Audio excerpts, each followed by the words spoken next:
So the reason I chose the MFA in Theatre Directing at the Lear Academy, there were a couple of reasons.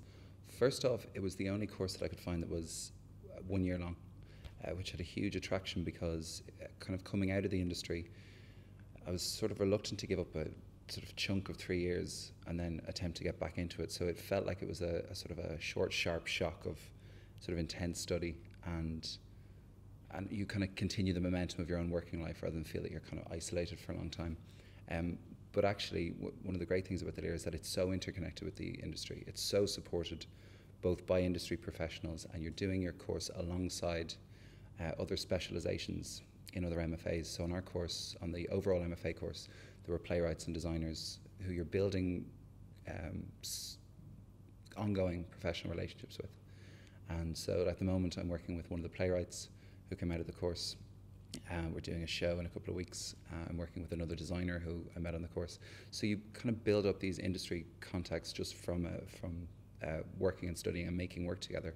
Another reason that I was so attracted to the theatre directing course was sort of its intensity. Like that 1 year doesn't sound like a long time, but it is so packed. You are working constantly, non-stop, and that was very attractive as well, because it was one of those opportunities, I suppose, to really, really sharpen the work that you do, because you've no other option. You just have to kind of go for it. Like you arrive on the first day, and I think by the next day we were kind of getting scenes up on their feet. It was really full on.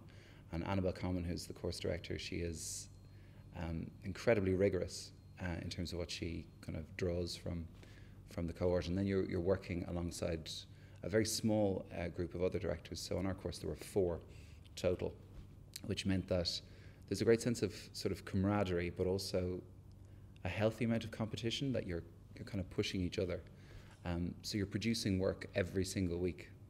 So you kind of very quickly run out of any tricks that you might have up your sleeve, and you really have to, dig deep, and like the others will call you up on it and say, you did something a bit like that last week, or I don't know if that was the best thing you've ever done, which is great, because if you have that kind of that sort of sounding board in your professional community, I mean, that's something that I think will keep.